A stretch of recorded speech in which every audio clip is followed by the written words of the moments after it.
Subscribe now and press the bell icon. Never miss an update.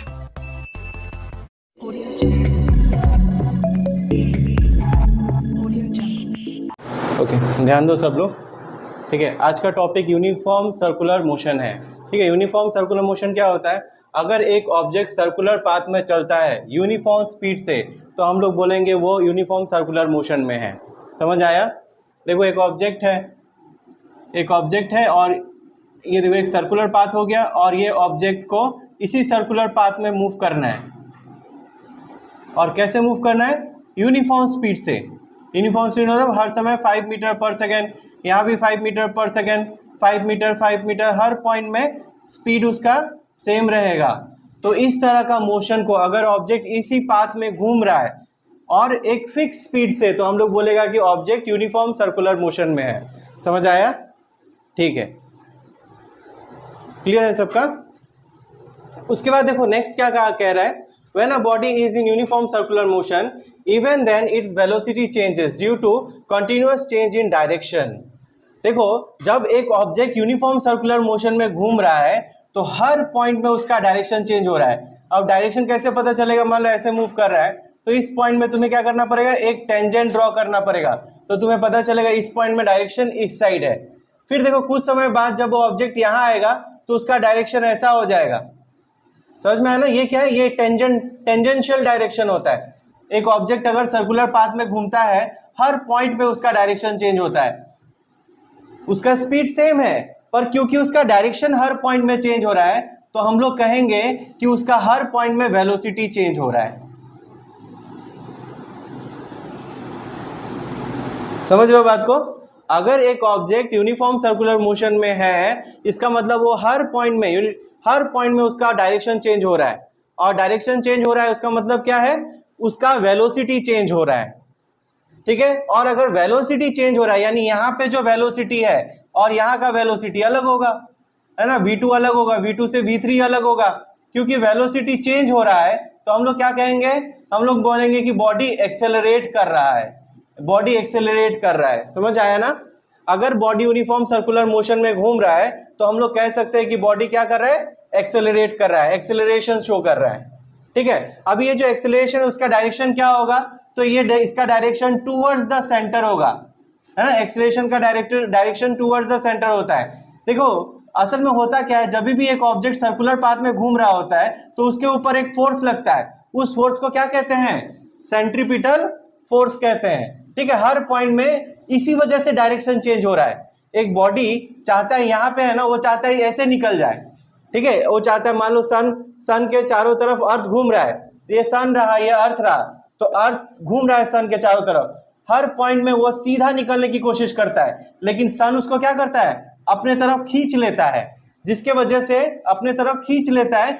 वजह से उसका direction change हो जाता है। जाना चाहता है वो सीधा, लेकिन क्योंकि उसको खींचा जाता है, उसके ऊपर एक सेंट्रीपिटल फोर्स लगता है। कोई भी ऑब्जेक्ट जो सर्कुलर पाथ में घूमेगा ना, उसके ऊपर एक सेंट्रीपिटल फोर्स लगेगा। उसी वजह से वो हर पॉइंट में अपना पाथ चेंज करता है। इस वजह से वो सर्कुलर मोशन शो करता है। अगर ये सेंट्रीपिटल फोर्स नहीं लग रहा होता तो ऑब्जेक्ट स्ट्रेट लाइन में निकल जाता। अर्थ घूम नहीं रहा होता सन के चारों तरफ, अगर ये सेंट्रीपिटल फोर्स नहीं होता तो ये सीधा निकल जाता। समझ आया ना बात? सेंट्रीपिटल फोर्स ही है जो क्या कर रहा है? ऑब्जेक्ट का डायरेक्शन चेंज कर रहा है। और क्योंकि डायरेक्शन चेंज कर रहा है तो हम लोग बोलेंगे वेलोसिटी चेंज हो रहा है। और क्योंकि वेलोसिटी चेंज हो रहा है, इसलिए हम कह सकते हैं कि बॉडी सर्कुलर पाथ में रहने से एक्सेलरेट कर रहा है। ओके, अभी देखो, जो अगर एक बॉडी मान लो एक राउंड कंप्लीट किया हो, एक राउंड यहां से शुरू किया और वो एक राउंड कंप्लीट कर, मान लेते हैं इस जो सर्कल है जिसका राउंड ले रहा है, उसका रेडियस क्या है सर्कुलर पाथ का? Of radius are.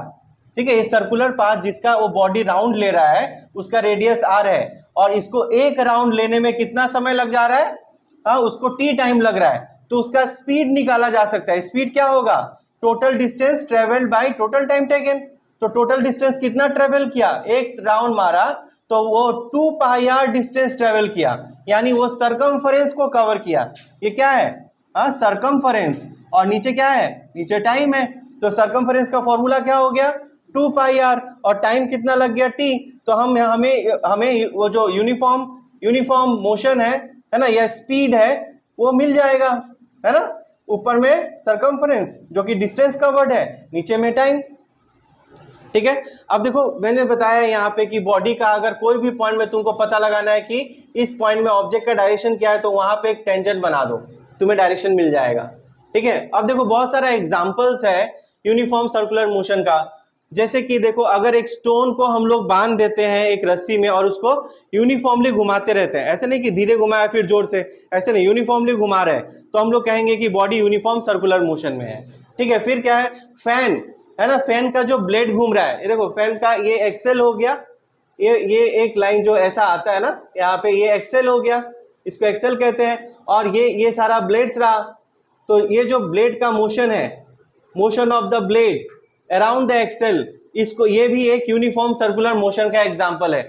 मून और अर्थ का मोशन और इनफैक्ट इवन सैटेलाइट का जो मोशन है वो सारा यूनिफॉर्म सर्कुलर मोशन है, यानी इन लोग सब यूनिफॉर्म स्पीड से घूमते रहता है इन सर्कुलर पाथ। उसके बाद देखो जो हैंड्स ऑफ क्लॉक है, वो कोई भी हैंड हो सकता है, मिनट हैंड, सेकेंड हैंड, जो भी हैंड हो, वो सारा यूनिफॉर्म सर्कुलर मोशन में है, क्योंकि वो उतना ही समय लगाता है हर एक बार वो राउंड मारने में। मान लो सेकेंड हैंड है तो वो 60 सेकेंड लगेगा, फिर जाके वो क्या होगा, 60 सेकेंड लगाएगा, फिर वो दोबारा अपनी जगह पे आ जाएगा, है ना। तो हर समय इक्वल, है ना, डिस्टेंस कवर करता है in equal interval of time, तो हम कह सकते हैं कि जो हैंड्स ऑफ क्लॉक है वो भी यूनिफॉर्म सर्कुलर मोशन में है, ठीक है। ये दोनों तो मैंने एक्सप्लेन किया। देखो direction of motion is along the, जो भी पॉइंट पे तुम अगर एक बॉडी सर्कुलर मोशन में तुमको डायरेक्शन निकालना है तो उस पॉइंट में तुमको टेंजेंट बना देना है, डायरेक्शन मिल जाएगा, ठीक है। और हर पॉइंट में इसका डायरेक्शन क्यों चेंज होते रहता है, क्योंकि हर ऑब्जेक्ट के ऊपर में हर समय सेंट्रीफ्यूगल फोर्स एक्ट करते रहता है, जिसकी वजह से वो अपना डायरेक्शन चेंज करता है, और क्योंकि डायरेक्शन चेंज हो रहा है तो वेलोसिटी में चेंज आएगा, और क्योंकि वेलोसिटी चेंज हो रहा है तो हम कह सकते हैं कि एक बॉडी अगर सर्कुलर मोशन में है तो वो एक्सेलरेट करेगा, ठीक है। यहाँ सेंट्रीपिटल फोर्स का डेफिनेशन दिया हुआ है, it is the force acting on a body in a circular path, it point towards the centre around which the body is moving, okay.